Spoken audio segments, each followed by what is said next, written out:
बहुत सारे लड़का मतलब उसमें बहुत सारे लड़के आ जाएंगे, तो लड़कों की एक जाति हो जाएगी, पुस्तकों की एक जाति, तो जातिवाचक संज्ञा ये भी हो गया। तो यानी लड़का जातिवाचक, सेना समूहवाचक, पुस्तक जातिवाचक, तो बचा क्या, बचपन। तो बचपन क्या हो गया दोस्त, भाववाचक। क्या हो गया, भाववाचक हो गया। इसमें यानी क्या है, क्या होता है भाववाचक, यह एक अवस्था का बोध कराता है। भाई बचपन कहते बचपना है, ठीक है। फिर युवा अवस्था, ठीक है, ठीक है, फिर प्रौढ़ावस्था, युवावस्था, प्रौढ़ावस्था, वृद्धावस्था, इस तरीके से कई अवस्थाएं हैं। तो यानी बचपन यानी भाव है, ठीक है, बचपन में एक भाव है, तो ये भाववाचक संज्ञा हो जाएगा, ये ऑप्शन सही हो जाएगा। मैं यहाँ पे एक क्वेश्चन के साथ साथ में विकल्प का भी इस तरीके से एनालिसिस करूँगा कि जिससे आप लोगों को काफ़ी लाभ होगा, ठीक है। इसको आप अच्छे से करते जाएंगे तो अभी यूपी पेट का एग्ज़ाम होने वाला है, ठीक है। इसमें हिंदी का रोल होता है लोअर पीसीएस में, ठीक है। अभी टीजीटी पीजीटी होने वाला, उसमें भी अन्य बहुत सारे एग्ज़ाम जिसमें हिंदी लगे हुए हैं, ठीक है, वहाँ पर भी इसकी अच्छा खासा जो है महत्व है, ठीक है। तो आप ध्यान से पढ़िए, स्टेन जो है इसका सॉल्व कीजिए और आगे बढ़िए, ठीक है। हम आगे बढ़ते हैं, हमारा अगला क्वेश्चन है, देखिए ध्यान से, देखिए हमारा अगला क्वेश्चन क्या है। देखिए, राम ने मोहन को पुस्तक दी, देखिए ध्यान से, राम ने, ठीक है, राम ने मोहन को पुस्तक दी। कह रहा वाक्य में मोहन को कौन सा कारक है, कारक यानी विभक्ति, कारक यानी विभक्ति, ठीक है। तो कौन सा कारक है, ठीक है, बताइए। तो राम ने मोहन को पुस्तक दी, ध्यान दीजिएगा इस चीज को, ठीक है। यहाँ पे संप्रदान कारक है, यहाँ पे क्या होगा, जो करण कारक नहीं होगा, संप्रदान अपादान अधिकरण, तो यहाँ संप्रदान कारण होगा। अब संप्रदान कारण क्यों होगा, ध्यान दीजिए, इसका डिफिनेशन क्या है, बताइए, संप्रदान कारक का डिफिनेशन क्या है, बताइए। जहाँ कुछ दिया जाता है, ठीक है, कोई चीज़ किसी को दिया जाता है, ठीक है, एक व्यक्ति दूसरे को देता है, तो वहाँ पे संप्रदान कारक हो जाता है। अपादान में क्या होता है, अपादान में क्या होता है, बताइए, अलगाव की स्थिति होती है, ठीक है। जैसे पेड़ से पत्ता गिरता है, तो पेड़ से पत्ता गिरता है तो एक अलगाव की स्थिति है। और अधिकरण में क्या होता है दोस्त, ठीक है, अधिकरण में क्या होता है, आधार का बोध कराता है, जैसे में पर, ठीक है, आधार का बोध कराता है, ठीक है। और करण में क्या है, करण में क्या है, हाँ, अब करण क्या है, करण, ठीक है, साधन के अर्थ में होता है से, ठीक है, से, ठीक है। तो इस तरीके से संप्रदान करण हो जाएगा, बी ऑप्शन सही हो जाएगा, आप लोग बी ऑप्शन सही कर लीजिए, ठीक है। हम आगे बढ़ते हैं, ठीक है। सेशन को लाइक कर दीजिए, शेयर कर दीजिए, अगर नए हैं चैनल पे तो आप लोग सब्सक्राइब भी कर लीजिए, ठीक है। हम आगे बढ़ते हैं, हमारा अगला क्वेश्चन है, देखिए ध्यान से, देखिए, धीरे धीरे किस प्रकार का क्रिया विशेषण है, देखिए क्रिया विशेषण की बात की जा रही है। धीरे धीरे किस प्रकार का क्रिया, धीरे धीरे रे मना, तो धीरे धीरे बताइए किस प्रकार क्रिया विशेषण है, कालवाचक, स्थानवाचक, रीतिवाचक, परिमाणवाचक, बताइए। देखिए, अब यहाँ पे देखो, जो पहला ऑप्शन है कालवाचक, कालवाचक में क्या होता है, समय का बोध होता है। तो क्या धीरे धीरे से समय का बोध हो रहा है, नहीं हो रहा है, यहाँ समय का बोध होता है। स्थानवाचक में देखिए, स्थानवाचक, स्थानवाचक में स्थान का बोध होता है, क्या दिल्ली, मुंबई या कहीं कोई ऐसे जगह का बोध हो रहा है, नहीं हो रहा है, ठीक है। अब देखते हैं क्या परिमाणवाचक को, परिमाण में मात्रा का बोध होता है, ठीक है, 1 किलो 2 किलो, इस तरीके से मात्रा का बोध होता है। तो बचा क्या, बताइए, बचा क्या, रीतिवाचक। तो यहाँ पे धीरे धीरे किस प्रकार की क्रिया विशेषण है, रीतिवाचक क्रिया विशेषण है, ठीक है। जो क्रिया के होने की विधि या ढंग बताता है, जैसे धीरे धीरे कोई कार्य धीरे धीरे हो रहा है, तो एक विधि और ढंग बताई जा रही है ना, ठीक है। जिससे पता नहीं लगातार कोई कार्य हो रहा है, ठीक है, पुनः कार्य आरंभ हुआ, ठीक है, मतलब शनैः शनैः, ठीक है। तो इस तरीके के जो शब्द यूज किए जाते हैं प्रायः, ठीक है, उसे धीरे धीरे, उसे ऐसे शब्द जो है जो भाव प्रकट होता है वह क्रिया विशेषण कहलाता है, तो सी ऑप्शन सही हो जाएगा, ठीक है। हम आगे बढ़ जाते हैं, हमारा अगला क्वेश्चन है, देखिए अगला क्वेश्चन, देखिए, निम्नलिखित में से कौन सा शब्द द्वंद्व समाज का उदाहरण है, देखिए द्वंद्व समास, द्वंद्व समास का उदाहरण है, बताइए। नीलकमल, माता पिता, राजपुत्र, यथाशक्ति, केवल यहाँ पे, ठीक है, ऑप्शन को देखिए, अगर आप चारों ऑप्शन को अच्छे से एनालिसिस करते हैं और उसको आप देख पाते हैं कि कौन सा समास है, तो इससे आप केवल एक ही समास नहीं पढ़ लेते हैं, कई समास पढ़कर उसके कॉन्सेप्चुअल क्लियरिटी में चले जाते हैं। ठीक है, तो देखिए, अब देखिए जो है यहाँ पे नील कमल बताइए, नील कमल क्या है? नील कमल यानी ये कर्मधारय समास है। क्या है? कर्मधारय समास। ठीक है, क्या है दोस्त? नीलकमल कर्मधारय समास है। ठीक है, यानी विशेषण विशेष है। देखो नील क्या है? विशेषण, और कमल है विशेष, तो विशेषण विशेष जिसमें होता है वो कर्मधारय समास है। अब देखिए माता पिता, तो माता पिता क्या है? माता पिता ही सही है दोस्त। ठीक है, द्वंद्व समास, द्वंद्व, माता पिता साथ जरूर रहते हैं माँ बाप, ठीक है, लेकिन क्या है वो द्वंद्व है आपस में। ठीक है, अब अगला है राजपुत्र। देखिए राजपुत्र, ये तत्पुरुष समाज है। अब इसको तोड़ दिया जाए तो राजपुत्र में राजा का पुत्र, राजा का पुत्र। ठीक है, ठीक है। यथाशक्ति बताइए क्या है? अव्ययी भाव समास है। ठीक है, शक्ति के अनुसार, शक्ति के अनुसार। ठीक है, अव्ययी भाव, अव्ययी भाव समास। ठीक है, हम आगे बढ़ जाते हैं। हमारा अगला क्वेश्चन है दोस्त, देखिए क्या आ गया? यथाशक्ति। फिर से देखिए यथाशक्ति का क्या होगा, में कौन सा समास है? बताइए यथाशक्ति में कौन सा समास है? अभी हमने बताया यथाशक्ति में कौन सा समास है? अव्ययी भाव समास है। सी ऑप्शन हो जाएगा, अव्ययी भाव समास है। अव्ययी भाव में क्या होता है? जब पहला पद अव्यय या उपसर्ग हो, जैसे यथाशक्ति, यथा प्लस शक्ति। ठीक है, तो ये पहला पद है, ये क्या है? बताइए क्या है? ये अव्यय, अपव्यय, इसको जो है अव्यय अथवा क्या कहेंगे? उपसर्ग कहेंगे। क्या कहेंगे? उपसर्ग कहेंगे। ठीक है, सी ऑप्शन सही हो जाएगा। लेकिन यहाँ पर और भी चीज़ें दी गई हैं, जैसा कि अभी हम लोगों ने चर्चा भी किया था। द्विग में क्या होता है? पहला पद संख्यावाचक होगा। द्विगु में क्या होगा? पहला पद संख्यावाचक होगा और सेकंड उसका विशेष या संज्ञा होगा। तो इस तरीके से द्विग को याद रखिए। तत्पुरुष समास, तत्पुरुष समास चर्चा हुआ, कारक चिन्ह का लोप हो जाता है तत्पुरुष समास में। और बहुव्रीहि समास बहुत अच्छा है, समास है ये किसी तीसरे पद, किसी तीसरे अर्थ की प्रधानता बताता है। कई बार बहुव्रीहि समास में और, ठीक है, और किसमें? और ध्यान दीजिए, यानी कर्मधारय समास में कन्फ्यूजन हो जाता है। बहुव्रीहि समास, ठीक है, जैसे मैं चतुर्भुज, तो चार भुजा वाला, अर्थात क्या? विष्णु, तो विष्णु भगवान के बारे में कहा जाता है। तो इस तरीके से बहुव्रीहि समास होता है। ठीक है, हम आगे बढ़ जाते हैं। हमारा अगला क्वेश्चन है सदैव। देखिए ये संधि है। सदैव शब्द में कौन सी संधि है? बताइए, संधि पूछा है, कौन सी संधि है? गुण संधि, वृद्धि संधि, यड़ संधि की दीर्घ संधि? बताइए सदैव में कौन सी संधि है? ठीक है, बताइए कौन सी है? सदैव, तो इसको तोड़ दीजिए, सदा प्लस एव, टूट गया। तो सदा प्लस एव यानी आ, यहाँ पे आ और यहाँ पे ए, आ प्लस ए मिल जाते हैं तो क्या कहलाते हैं? क्या हो जाता है? क्या हो जाता है? वृद्धि संधि हो जाता है, वृद्धि संधि हो जाता है। ठीक है, वृद्धि संधि हो जाता है। ठीक है, ये नियम है कि आ प्लस ए जब मिल जाते हैं तो क्या बन जाता है? ए बन जाता है। ठीक है, ए बन जाता है। तो देखिए सदैव, ठीक है, सदैव तो ए बन जाएगा। तो यहाँ पे क्या हो जाएगा? वृद्धि संधि का नियम लागू हो जाएगा, तो वृद्धि संधि है। ठीक, हम आगे बढ़ जाते हैं। हमारा अगला क्वेश्चन है, देखिए ध्यान से, देखिए देखिए क्वेश्चन, निम्नलिखित में से कौन सा शब्द अर्ध तत्सम है? यानी तत्सम नहीं है। तत्सम क्या होता है बताइए? तत्सम क्या होता है? तत्सम तो ये होता है संस्कृत का एज इट इज कोई शब्द अगर है, ठीक है, उसको अगर हम बोलचाल में प्रयोग करते हैं, जैसे अग्नि, ठीक है, धूम्र, गोधूम, ये सब क्या है? ये तत्सम है। अब चूंकि तद्भव क्या होता है? उसी का विकृत रूप तद्भव होता है। लेकिन अब यहाँ पूछा है कि ना वो तत्सम है पूरी तरीके से, वह ना तद्भव है, यानी अर्ध तत्सम है, यानी आधा तत्सम है। तो बताइए क्या है? बताइए क्या है? कार्य, सूरज, काज, अग्नि। अग्नि नहीं होगा, कार्य, ठीक है, कार्य का कार्य, कार्य का काज होता है, नहीं काज अपने हैं, हो जाएगा सूरज का सूर्य, सूर्य इसका तत्सम होगा।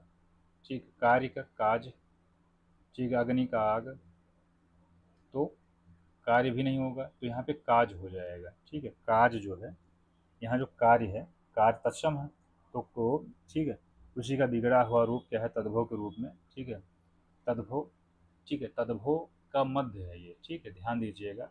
अपने आप में तद्भव ही है, लेकिन कहीं ना कहीं अगर ऐसा क्वेश्चन पूछ लिया जाता अर्ध तत्सम, तो आप लोग काज ही लगाइएगा। अगर ऐसा ऑप्शन आप लोगों के सामने अगर आता है तो काज लगा दीजिएगा, ठीक है। हम आगे बढ़ जाते हैं दोस्तों। देखिए हमारा अगला क्वेश्चन है, ठीक है, बहुत अच्छे अच्छे क्वेश्चन को कलेक्शन किया गया है, ठीक है, आप ध्यान से देखिए इसको। जिसकी उपमा ना दी जा सके के लिए एक शब्द है, बताइए। जिसकी उपमा ना दी जा सके तो क्या है? अनुपम है, क्या अद्वितीय है, क्या तुलनीय है, क्या भूतपूर्व है, बताइए। जिसकी उपमा न दी जाए, ठीक है, तो उपमा न दी जा सके तो उसको अतुलनीय कहते हैं। उपमा न देना, तुलना न की जा सके, तो यहाँ सी ऑप्शन हो जाएगा, ठीक है, तो सी ऑप्शन हो जाएगा। लेकिन यहाँ ध्यान दीजिएगा, अनुपम का अर्थ क्या होगा? देखिए अनुपम का होता है जिसका कोई उपमा ना हो, यानी समान जिसका ना हो, जिससे मतलब जिसके कोई समान ना हो, अनुपम, ठीक है। तो किंतु जो है अतुलनीय जो होता है, जिसकी उपमा ना दी जा सके, जिसकी तुलना ही न की जा सके, ठीक है। देखिए जहाँ पे अनुपम में उपमा ना हो यानी समान ना हो, तो अगर दोनों में सटीक चुनना है तो हम सी चुनेंगे, ठीक है, ध्यान रखिएगा, हम सी चुनेंगे, हम ये नहीं चुनेंगे, ठीक है, ये हम नहीं चुनेंगे, ठीक है। हम आगे बढ़ जाते हैं, अगला क्वेश्चन है, दांत खट्टे करना। दांत खट्टे करना मुहावरे का अर्थ क्या होगा, बताइए। भोजन करना, बुरी तरह परास्त करना, क्रोधित होना, अपमानित होना, तो बताइए क्या हो जाएगा, ठीक है। तो बी ऑप्शन सही हो जाएगा दोस्तों, बुरी तरह परास्त करना, ठीक है, बुरी तरह परास्त करना, ठीक है। दांतें खट्टे करने का अर्थ होगा, ठीक है, जैसे मान लीजिए कि भारत पाकिस्तान के युद्ध में, कारगिल युद्ध में भारतीय सेनाओं ने पाकिस्तान के दांत खट्टे कर दिए, इस तरीके से आप वाक्य प्रयोग भी कर सकते हैं। और ऐसा वाक्य प्रयोग करने के लिए, ठीक है, 30 नंबर के क्वेश्चन यूपीपीसीएस मेंस में पूछे जाते हैं, ठीक है। अभी तक आर में भी, ठीक है, 5 क्वेश्चन आते थे, ठीक है, एक क्वेश्चन 2 नंबर का होता था। तो इस तरीके से क्या कहते हैं, बुरी तरह परास्त करना, इस तरीके से मुहावरे बहुत सारे एग्जाम्स में आते हैं जो आप लोग तैयारी करते होंगे, देख लीजिए सिलेबस, उसमें कहीं ना कहीं इस तरीके से, ठीक है, पूछा हुआ है या पूछेंगे। हम आगे बढ़ जाते हैं, अगला क्वेश्चन देखिए ध्यान से। ऊंची दुकान, ऊंची दुकान फीकी पकवान, ऊंची दुकान फीकी पकवान लोकोक्ति का सही अर्थ क्या है, बताइए। लोकोक्ति का सही अर्थ क्या होगा?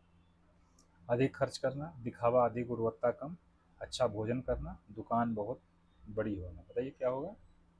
तो बी ऑप्शन पे ध्यान दीजिए, दिखावा, अधिक गुणवत्ता कम, ठीक है, यानी बाहरी चमक दमक बहुत हो लेकिन अंदर से वस्त्र, ठीक, मतलब लो दर्जे यानी निम्न दर्जे का हो, तब यह कह लोकोक्ति कही जाती है, क्या? ऊंची दुकान फीकी पकवान जैसी स्थिति है। लोकोक्ति और मुहावरे में यही अंतर है कि लोकोक्ति एज इट इज़ यूज कर दिया जाता है, लेकिन मुहावरे में थोड़ा सा यूज करने में बाद में, ठीक है, थोड़ी सी चेंजेस आ जाती है, ठीक है। तो जैसे 9 2 11 होना, भाग जाना, तो जब हम उसको कहेंगे कि चोर ने पुलिस को देखते हुए 9 2 11 हो गया, अब वहाँ था क्या, 9 2 11 होना, हो गया, तो इस तरीके से थोड़ा परिवर्तन आ जाता है, चेंजेस आ जाता है, ठीक है। हम आगे बढ़ जाते हैं, अगला क्वेश्चन देखिए। वीरों का कैसा वो वसंत, वीरों का वह कैसा वीरों का कैसा वह वसंत, कविता की कवयित्री कौन है, कवयित्री कौन है, बताइए। तो सुभद्रा कुमारी चौहान कि महादेवी वर्मा, सरोजनी नायडू कि मन्नू भंडारी,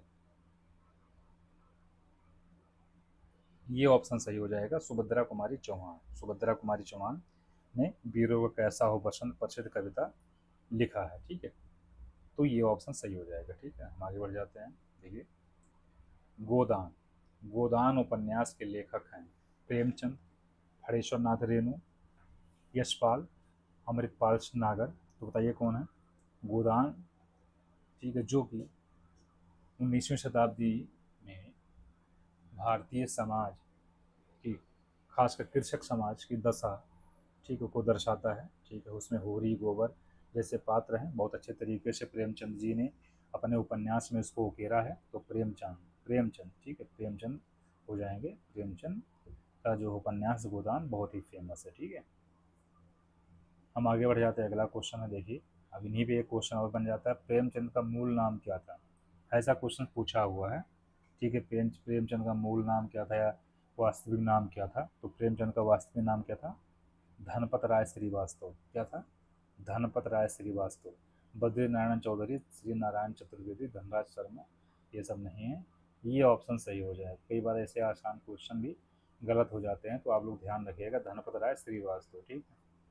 हमारा अगला क्वेश्चन है, देखिए ध्यान से। देखिए, हिंदी साहित्य में छायावाद के 4 प्रमुख स्तंभों में से निम्न में से कौन शामिल नहीं है? कौन शामिल नहीं है बताइए? जयशंकर प्रसाद, सुमित्रा नंदन पंत, रामधारी सिंह दिनकर, महादेव वर्मा। ये छायावादी के 4 प्रमुख स्तंभ हैं, इसमें से कौन शामिल नहीं है बताइए? ठीक है। छायावाद के 4 प्रमुख स्तंभ कौन कौन माने जाते हैं बताइए? प्रसाद, पंत। कौन कौन? प्रसाद। देखिए 4 याद रख लीजिए। प्रसाद, सेकंड पंत है। ठीक है, यानी ठीक है, कौन है कि पंत हो गए सुमित्रा नंदन पंत, और कौन है? निराला। निराला यानी ठीक है, निराला, निराला जी। ठीक है। और एक कौन आती है? महादेवी वर्मा। महादेवी वर्मा। ठीक है, महादेवी वर्मा। प्रसाद, पंत, निराला। ठीक है, और महादेवी वर्मा, ये 4 लोग हैं। तो उसमें कौन नहीं है? रामधारी सिंह दिनकर। रामधारी सिंह दिनकर इसमें नहीं आते हैं। सी ऑप्शन हो जाएगा छायावादी में। ठीक है। हम आगे बढ़ जाते हैं। अगला क्वेश्चन है, देखिए। निम्नलिखित में से कौन सा करुण रस का स्थायी भाव है? उत्साह, शोक, क्रोध, निर्वेद। बताइए, करुण रस का स्थायी भाव कौन सा है? उत्साह, अगर करुण है यानी दुख है ना, मान रहे हो नहीं मान रहे हो? करुणा है ना, करुण यानी दुख की बात हो रही है, तो शोक हो जाएगा। क्या हो जाएगा? शोक। शोक हो जाएगा। तो शोक किस में है? B option. बी ऑप्शन सही हो जाएगा, शोक। बी ऑप्शन सही हो जाएगा। ठीक है, हम आगे बढ़ते हैं। ठीक है, चलिए आगे बढ़ के देखते हैं कौन सा क्वेश्चन है आगे। हाँ, अच्छा क्वेश्चन है, देखिए। ठीक है, ये वर्णमाला से क्वेश्चन है। अल्प प्राण व्यंजन है, निम्नलिखित में से किस विकल्प में अल्प प्राण व्यंजन है? बताइए। का, खा घा, चा जा, छा झा। बताइए क्या है? अब सबसे पहले तो ये जानिए अल्प प्राण क्या होगा। प्रत्येक वर्ग का पहला, देखिए जैसे कवर्ग है, ठीक है, का घा, चवर्ग है, टवर्ग है, तवर्ग है, इस तरीके से है। तो कवर्ग में, ठीक है, या चवर्ग में, या टवर्ग में, तवर्ग में कह रहा है प्रत्येक वर्ग का पहला, पहला, तीसरा, पांचवा वर्ण जो है अल्प प्राण कहा जाता है। ठीक है, जैसे कवर्ग में का, खा, गा, घा, अंगा। अब यहाँ का, खा, गा, घा, अंगा है। मान लीजिए एग्जाम्पल ले लीजिए। का है, सॉरी, खा है, गा है, घा है, अंगा। तो इसमें क्या काटना है?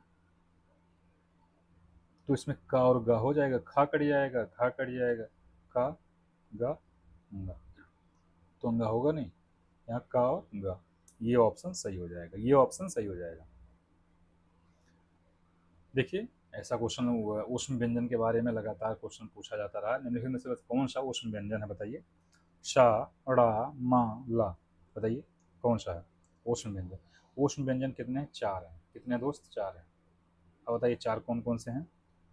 श, श, स, हा, दंत सा, तालुब सा, ठीक है, ये मूर्धन्य सा और हा।